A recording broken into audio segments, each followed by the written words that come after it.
السلام علیکم ورحمۃ اللہ وبرکاتہ۔ میں محمد عظمت رضا رضوی نظامی استاد جامعۃ رضا فاطمۃ الزہرا درجہ ثالثہ کو ہدایت النحو پڑھانے جا رہا ہوں۔ امید کرتا ہوں آپ سب بخیر ہیں۔ اللہ پاک آپ سب کو علم نافع عطا فرمائے۔ بغور سماعت فرمائیں گے۔ اللہ رب محمد صلی اللہ علیہ وسلم، نحن عباد محمد صلی اللہ علیہ وسلم۔ اللہم رب اشرح لی صدری ویسر لی امری واحلل عقدۃ من لسانی یفقہوا قولی۔ اللہم رب یسر ولا تعسر وتمم بالخیر وبک نستعین یا فتاح یا فتاح یا فتاح۔ اللہم افتح علینا حکمتک وانشر علینا رحمتک یا ذا الجلال والاکرام۔ بسم اللہ الرحمن الرحیم۔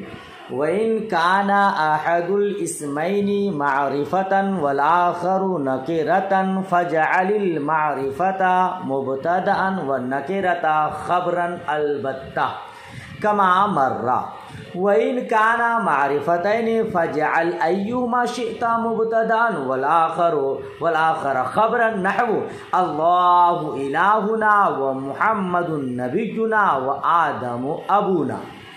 کہتے اور اگر دو اسموں میں سے ایک معرفہ ہو اور دوسرا نکرہ ہو تو معرفہ کو مبتدا بنا دو اور نکرہ کو خبر، البتہ قطعی طور پر، یقیناً۔ ٹھیک ہے نا؟ البتہ کا معنی یقیناً، قطعی طور پر، کما مرہ جیسا کہ گزرا۔ آپ پڑھے کہ مبتدا کی اصل معرفہ ہونا ہے، خبر کی اصل نکرہ ہونا ہے، لہذا دو اسم ہیں، مبتدا اور خبر بنانا ہے تو جو معرفہ ہوگا اس کو آپ مبتدا بنا دیجئے چونکہ مبتدا کی اصل معرفہ ہونا ہے، اور جو نکرہ ہے اس کو آپ خبر بنا دیجئے کیونکہ خبر کی اصل نکرہ ہونا ہے۔ ٹھیک ہے نا؟ یہ قطعی فیصلہ ہے، یقینی بات ہے۔ وَإِن كَانَ مَعْرِفَتَيْنِ، اور اگر دونوں اسم معرفہ ہو، فَاجْعَلْ أَيُّهُمَا شِئْتَ مُبْتَدًا، تو جس کو چاہو ان دونوں میں سے ایک کو مبتدا بنا دو، دوسرے کو خبر۔ جی اگر دونوں اسم کیا ہو؟ معرفہ ہو تو جس کو چاہیں مبتدا بنائیں اور دوسرے کو خبر۔ مثال دیکھیے، اللہ الہنا یعنی اللہ ہمارا معبود ہے، اور محمد نبینا، اور محمد مصطفیٰ صلی اللہ تعالی علیہ وسلم ہمارے نبی ہیں، اور آدم و نبینا، آدم علیہ السلام ہمارے باپ ہیں۔ جی اب دو اسم ہیں، دونوں معرفہ ہیں تو دونوں میں مبتدا بننے کی صلاحیت ہے، لہذا آپ جس کو چاہیں مبتدا بنائیں، جس کو چاہیں خبر بنائیں، لیکن مبتدا کو مقدم رکھیں گے اور خبر کو مؤخر رکھیں گے تاکہ التباس نہ ہو۔ جی جب دونوں اسم معرفہ ہے، ایک معرفہ ایک نکرہ، تو سمجھ میں آ رہا ہے کہ معرفہ مبتدا ہے، خبر نکرہ، نکرہ خبر ہے، لیکن دونوں معرفہ ہے، آپ جس کو چاہیں مبتدا بنائیں، جس کو چاہیں خبر بنائیں، اب اس میں مقدم اور مؤخر کا لحاظ نہ رکھیں تو آپ کو سمجھنے میں دشواری ہوگی کہ کون مبتدا ہے کون خبر ہے، لہذا مقدم والے کو مبتدا کہہ دیں گے اور خبر والے کو کیا کر دیں گے؟ نکرہ کو خبر کہہ دیں گے۔ ٹھیک ہے نا؟ تو اللہ الہنا، اللہ ہمارا معبود ہے، پہلے اللہ ہے اور الہنا یہ بعد میں ہے، تو پہلا مبتدا ہے اور دوسرا خبر ہے۔ سمجھ شریف میں بات آئی؟ الہنا چونکہ یہ الہ ضمیر جمع متکلم کی طرف مضاف ہے، اسی لیے وہ کیا ہے؟ معرفہ ہے۔ ٹھیک ہے نا؟ اسی طرح نبینا اور ابونا اضافت کی وجہ سے نا ضمیر متکلم کی طرف یہ معرفہ ہو گیا۔ سمجھ شریف میں بات آ گئی؟ چلیے آگے بڑھیے۔ وَقَدْ يَكُونُ الْخَبْرُ جُمْلَةً اسْمِيَّةً، اور کبھی خبر جملہ اسمیہ ہوتی ہے، اور کیا ہوتی ہے؟ کبھی خبر جملہ اسمیہ ہوتی ہے جیسے زید ابوہ قائم، ٹھیک ہے نا. او فعلیتن یا فعلیہ ہوتی ہے جیسے زید قام ابوہ، ٹھیک ہے. اور شرطیتن، اور خبر کبھی جملہ شرطیہ ہوتی ہے جیسے زید ان جاءنی فاکرمتہ، یا ظرفیہ ہوتی ہے جیسے زید خلفک وامر فی الدار. اور ظرف اکثر نحویوں کے نزدیک جملہ کے ساتھ متعلق ہے. یہ کیا کہتے ہیں؟ اور خبر اکثر نحویوں کے نزدیک، اور ظرف اکثر نحویوں کے نزدیک جملہ کے ساتھ متعلق ہے اور وہ استقرہ ہے. مثلا آپ کہیں گے زید فی الدار، اس کی تقدیر ہے زید استقر فی الدار، زید استقر فی الدار، ٹھیک ہے نا. اچھا، اب اس کا خلاصہ دیکھیے. کیا کہے؟ خبر کبھی جملہ اسمیہ، کبھی جملہ فعلیہ، کبھی جملہ شرطیہ، اور کبھی جملہ ظرفیہ ہوتی ہے، ٹھیک ہے نا. تو یہ خبر کبھی جملہ اسمیہ، فعلیہ، شرطیہ، ظرفیہ ہوتی ہے. پہلے کی مثال دیا زید ابوہ قائم، اس مثال میں ابوہ قائم خبر ہے، ٹھیک ہے نا، جو مبتدا و خبر سے مل کر جملہ اسمیہ واقع ہے. ابو زید ابو قائم، زید مبتدا، ابو قائم یہ ملا کر خبر، اور یہ جملہ ہے، ٹھیک ہے نا. پھر جملہ اسمیہ مل کر جملہ کیا کہتے کہ زید مبتدا اور زید ابو قائم یہ خبر، مبتدا اپنے خبر سے مل کر جملہ اسمیہ خبریہ ہوا، ٹھیک ہے. اور کیا کہتے ہیں کہ فعلیہ کی مثال جیسے قاما، کیا پڑھے آپ؟ قاما زید ابو زید ہے نا، قام. اور کبھی فعلیہ ہوتی ہے، اس کی مثال آپ نے پڑھا زید قام ابوہ. تو زید قام ابوہ میں قام ابوہ خبر ہے جو فعل فاعل سے مل کر جملہ فعلیہ واقع ہے. قام فعل، ابو مضاف، مضاف الیہ، مضاف اپنے مضاف الیہ سے مل کر خبر، کیا کہتے ہیں کہ فاعل، اور فعل اپنے فاعل سے مل کر جملہ فعلیہ خبریہ ہو کر خبر، ٹھیک ہے نا. تو قام ابوہ یہاں پہ جو خبر واقع ہے جملہ فعلیہ ہے، ٹھیک. اور تیسری مثال آپ نے پڑھی زید ان جاءنی فاکرمتہ. اس مثال میں ان جاءنی فاکرمتہ خبر ہے جو شرط و جزا سے مل کر جملہ شرطیہ واقع ہے. ان حرف شرط جاء فعل نون وقع یا مفعول بھی، ٹھیک ہے نا، شرط، اور پھر فاکرمتہ یہ جزا ملا کر. تو یہ جملہ اس کی مثال ہے کہ خبر جملہ شرطیہ ہے. اور چوتھی مثال آپ نے پڑھی زید خلفک. کیا پڑھی آپ نے؟ جملہ ظرفیہ کی مثال زید خلفک. اس مثال میں خلفک اور امر فی الدار میں فی الدار خبر ہے جو جملہ ظرفیہ واقع ہے، ٹھیک ہے نا. اچھا، اس میں بیان کیا جملہ اسمیہ، جملہ فعلیہ یا شرطیہ یا ظرفیہ، مگر جملہ انشائیہ کو یہاں بیان نہیں کیا. اس کی کیا وجہ ہے؟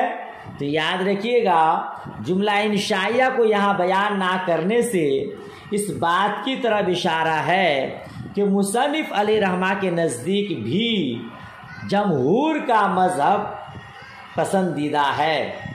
جمہور کے یہاں جملہ انشائیہ خبر نہیں ہوتا، ٹھیک ہے نا. اور بعض نبی حضرات جواز کے قائل ہیں، ٹھیک ہے نا.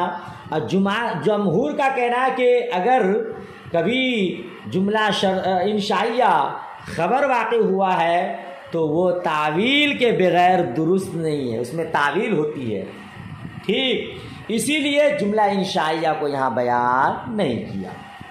بات ختم ہو گئی. سب مثالیں سمجھ میں آ گئی. اس کے بعد کیا کہا؟ وہ ظرف تقدیر زید استقر. یہ امر فی الدار، وہ اصل میں کیا تھا؟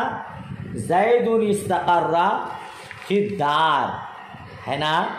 تو ظرف خاص زمان ہو یا مکان یا ان کے قائم مقام، اکثر نحویوں کے نزدیک جملہ کے ساتھ متعلق ہے. کیا بولے؟ ظرف خواہ وہ زمان ہو یا مکان یا ان کے قائم مقام، یہ اکثر نحویوں کے نزدیک جملہ کے ساتھ متعلق ہے، کیونکہ ظرف کے لیے کسی عامل کا ہونا ضروری ہے. تو فعل چونکہ عمل میں اصل ہے اس لیے اس کو مقدر مانا جاتا ہے. تو ظرف کا فعل کے ساتھ متعلق ہونے کی وجہ سے خبر جملہ ہو جائے گی. چنانچہ زید فی الدار، زید استقر فی الدار کے معنی میں ہے. زید فی الدار کس معنی میں ہے؟ زید استقر فی الدار، یعنی زید استقر فی الدار. میں ملا کے پڑھ رہا ہوں اس لیے زید استقر فی الدار. اسی کو نون قطنی بولتے ہیں نا، قل هو اللہ احد اللہ الصمد، یہ ہے نا. تو ظرف اکثر جملہ کے ساتھ متعلق ہے، وہ استقرہ ہے. جیسے آپ کہیں گے زید فی الدار کہ اس کی تقدیر زید استقر فی الدار ہے، تو اکثر نحویوں کا کہنا ہے کہ زید استقر فی الدار ہے. اب بعض نحویوں نے ظرف سے پہلے مفرد کو مقدر مانا ہے کیونکہ وہ خبر ہے اور خبر میں اصل مفرد ہوتا ہے. بعض نحوی حضرات کہتے ہیں کہ ظرف سے پہلے کیا مقدر ہے؟ مفرد. کیوں؟ چونکہ وہ خبر ہے اور خبر میں اصل مفرد ہوتا ہے. ٹھیک ہے. تو اب ان کے یہاں بعض نحویوں کے یہاں ترکیب کیا ہوگی؟ زید فی الدار، یعنی زید مستقر فی الدار. کیا ہوگا؟ اصلی عبارت کیا ہوگی؟ زید مستقر فی الدار.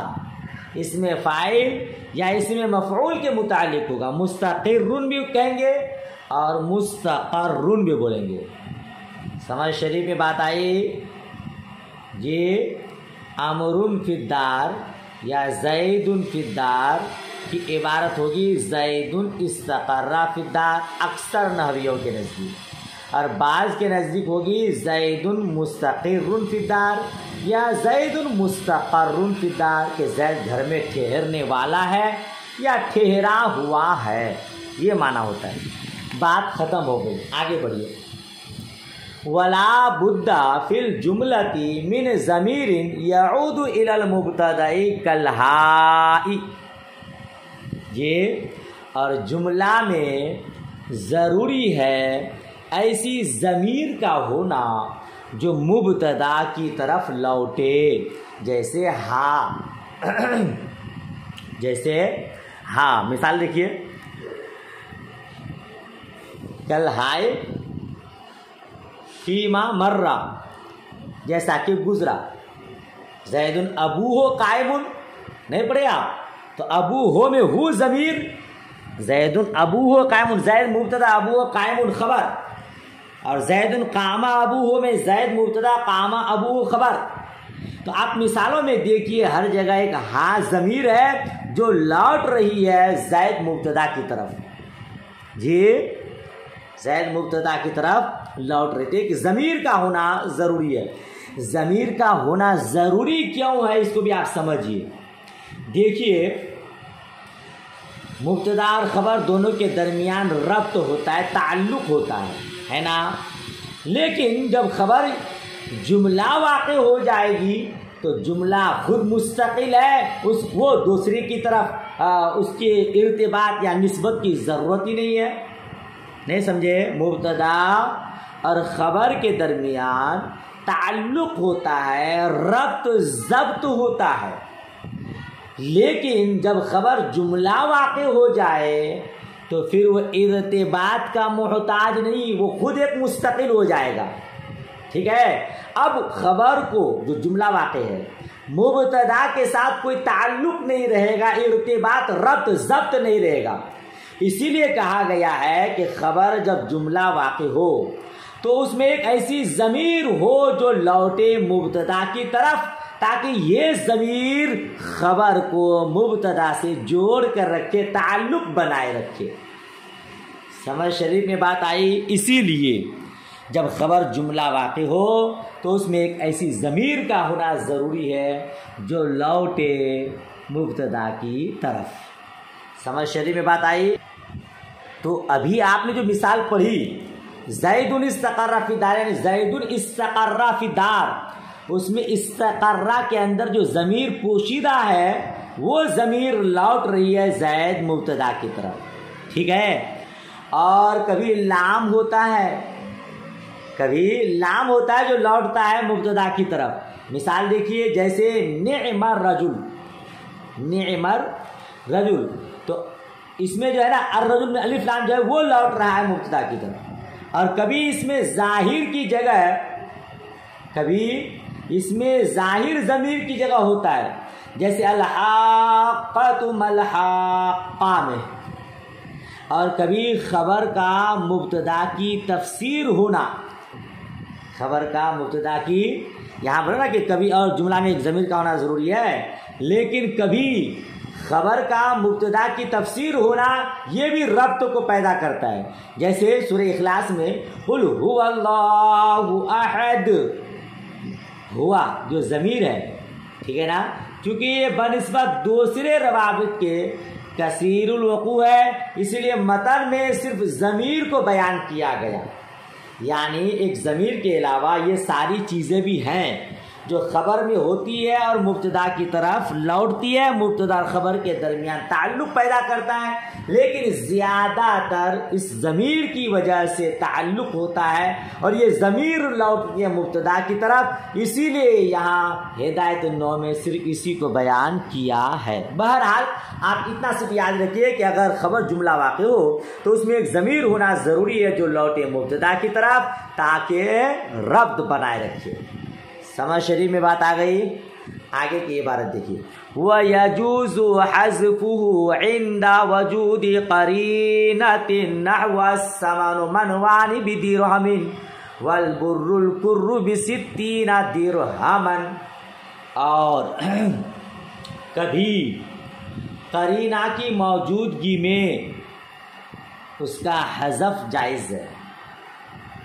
وَيَجُوزُ حَذْفُهُ، اس کا حذف کرنا یعنی اس ضمیر کا حذف کرنا جائز ہے. عند وجود قرینۃ، کسی قرینہ کے موجودگی میں.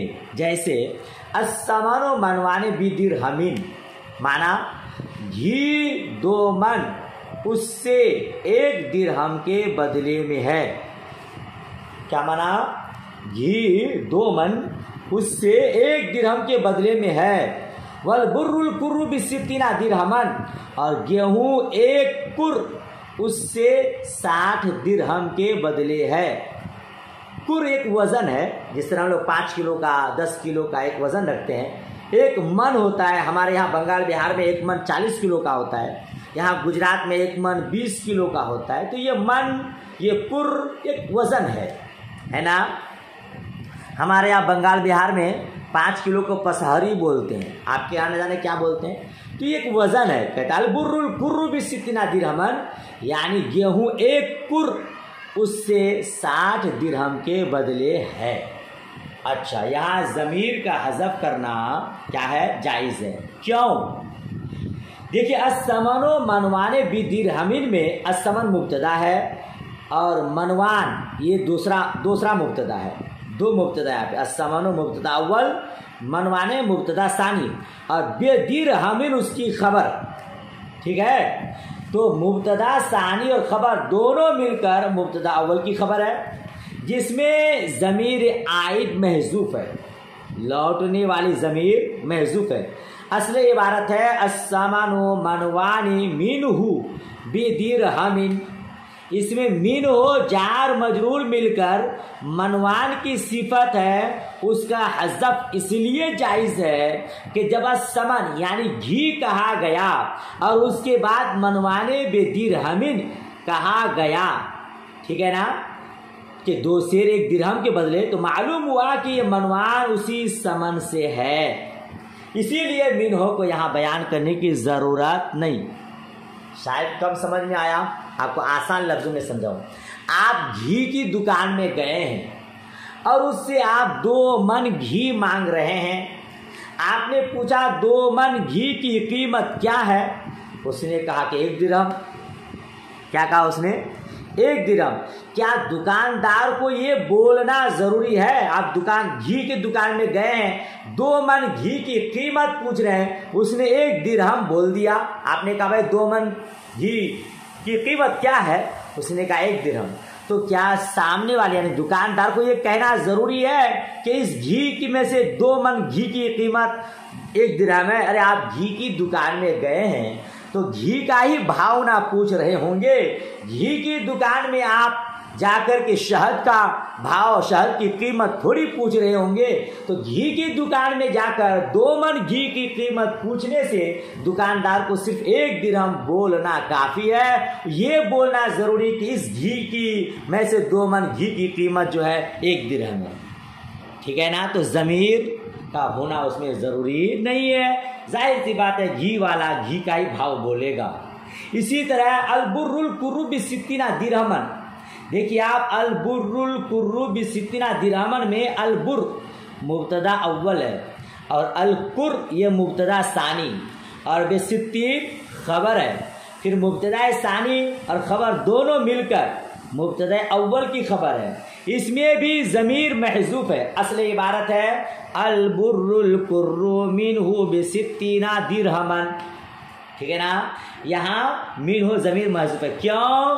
چونکہ جب البر یعنی گیہوں کہا، پھر القر ب60 درہمن کہا تو 1 قر 60 درہم کے بدلے ہے، اس سے معلوم ہوا کہ القر ب60 درہمن اسی بر سے ہے، تب اس کو بیان کرنے کی ضرورت نہیں۔ یعنی آپ گیہوں کی دکان میں گئے اور آپ نے کہا کہ 1 قر گیہوں کی قیمت کیا ہے؟ اس نے کہا 60 درہم، اتنا کافی ہے، اس کو یہ کہنا ضروری نہیں ہے اس گیہوں کے 1 قر کی قیمت جو ہے 7 درہم ہے، اتنا کہنا ضروری نہیں ہے۔ تو یہاں قرینہ موجود ہے کہ آپ گیہوں کی دکان میں گئے تو گیہوں والا گیہوں کا بھاؤ بولے گا، گھی والا گھی کا بھاؤ بولے گا، دوسری چیز کا بھاؤ نہیں بولے گا، اسی لیے وہاں ضمیر لوٹانا ضروری نہیں۔ بات ختم ہو گئی۔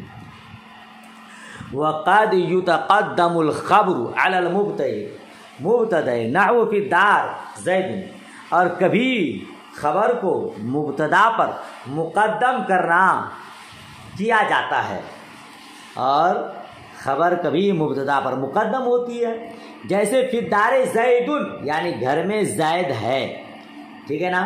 وہ یجوز للمبتدا، اس کو پہلے سمجھاتا ہوں۔ مبتدا کیا ہے؟ اصل میں وہ مقدم ہوتی ہے، مقدم ہوتا ہے، اور خبر کیا ہوتی ہے؟ مؤخر، لیکن کبھی مبتدا پر خبر مقدم ہوتی ہے، ٹھیک ہے نا۔ ہاں یہ ہے کہ مقدم ہونے پر کوئی رکاوٹ، کوئی معنی نہ ہو، جیسے فی الدار زید میں زید مبتدا مؤخر ہے اور فی الدار یہ خبر مقدم ہے۔ سمجھ شریف میں بات آئی؟ مبتدا مقدم ہوتا ہے، خبر مؤخر ہوتی ہے، کیونکہ مبتدا یہ ذات ہے اور خبر یہ احوال وصف ہے، اور ظاہر سی بات ہے ذات پہلے ہوتی ہے، خبر بعد اور وصف بعد میں۔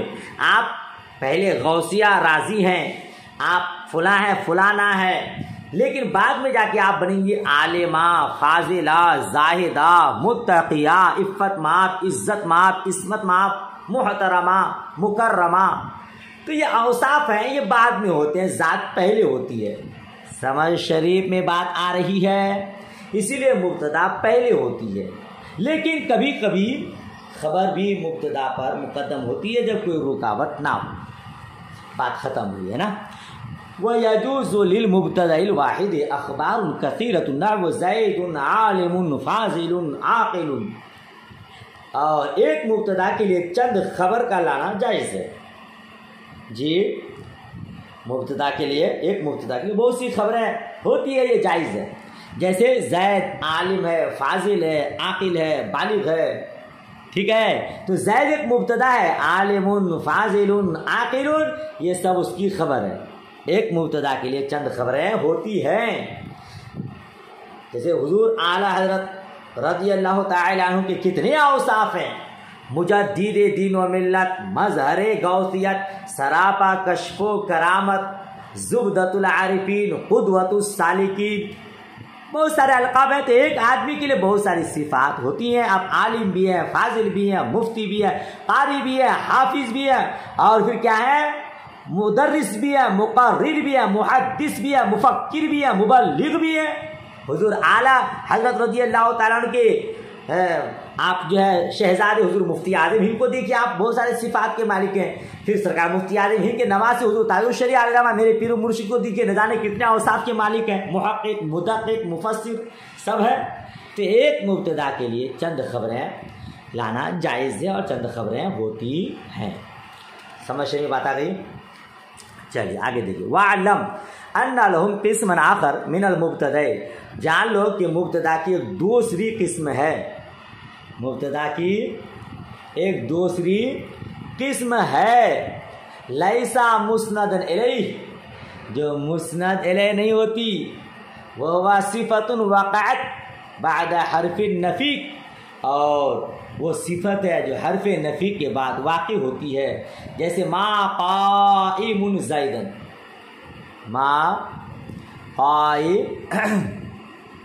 زید، او بعد حرف الاستفہام، یا حرف استفہام کے بعد، جیسے اقائم زید، بشرط ان ترفع تلک الصفت اسما ظاہرا، اس شرط کے ساتھ کہ وہ صفت اسم ظاہر کو رفع کرے. جی کیا ترجمہ لگائے؟ اس شرط کے ساتھ کہ وہ صفت اسم ظاہر کو رفع دے. جیسے ما قائم الزیدانی و اقائم الزیدانی بخلافی ما قائمان الزیدان. کہتے ہیں یہ مبتدا کی ایک دوسری قسم ہے. ایک تو آپ نے پڑھ لیا، یہ مبتدا کی دوسری قسم ہے جو مسند الیہ نہیں ہوتی ہے، بلکہ کیا ہوتی ہے، صیغہ صفت یا حرف نفی یا حمزہ استفہام کے بعد واقع ہوتی ہے، اور وہ اس صفت اسم ظاہر کو رفع دیتی ہے. ٹھیک ہے نا؟ تو یہ مبتدا کی ایک دوسری قسم ہے. تو ما قائم زید میں قائم صیغہ صفت ہے. صیغہ صفت اس سے پہلے ہی پڑھایا ہوں آپ کو، اس میں فاعل ہے، اس میں مفعول ہے نا. یہ اس کو صیغہ صفت کہتے ہیں اسماء مشتقات میں سے. تو قائم صیغہ صفت ہے جو حرف نفی کے بعد واقع ہے، اور زید جو اس میں ظاہر ہے اس کو رفع دیتا ہے. اور جیسے اقائم الزیدان میں قائم حمزہ استفہام کے بعد واقع ہے، اور زیدان جو اس میں ظاہر ہے اس کو رفع دیتا ہے. اسی طرح ارشاد باری تعالیٰ ہے اراغب انت عن آلہتی یا ابراہیم. اس مثال میں انتا ضمیر منفصل اس میں ظاہر کے حکم میں ہے، اس کو رفع دینے والا صیغہ صفت راغب مبتدا ہے. سمجھ شریف میں بات آئی؟ یہاں جو کہا بخلاف ما قائمان الزیدان، یعنی اس میں ظاہر کو رفع دینے کی قید سے ما قائمان الزیدان سے اعتراض ہو گیا، اس سے بچنا مقصد. کیوں؟ کیونکہ اس میں صیغہ صفت اس میں ظاہر کو رفع نہیں دیتا، کیونکہ وہ اگر اس کو رفع دیتا تو قائمان تثنیہ نہ ہوتا. ٹھیک ہے نا؟ اس لیے کہ صیغہ صفت فعل کی مانند ہے، فعل کی طرح ہے کہ اس میں ظاہر فاعل اگر تثنیہ و جمع ہو تو فعل ہمیشہ مفرد لایا جاتا ہے. سمجھ میں آ رہی بات؟ اور یہاں پہ قائمان صیغہ صفت مفرد نہیں ہے بلکہ تثنیہ ہے، لہذا ما قائمان زیدان میں یہ مبتدا کی دوسری قسم نہیں قرار پائے گی. بات سمجھ شریف میں آئی؟ امید کرتا ہوں آپ سمجھ گئے ہوں گے. آپ کی گزارش ہے سبق کم پڑھاؤں، آپ کا حکم، آپ کی گزارش میں نے قبول کیا. آپ مجھ پر مہربانی کیجیے گا، بلکہ اپنے آپ پر پورا سبق اچھے سے یاد کیجیے گا. اللہ پاک سب کو علم نافع عطا فرمائے، مجھ گنہگار کو دعائے خیر میں یاد۔ اللہ حافظ، خدا حافظ۔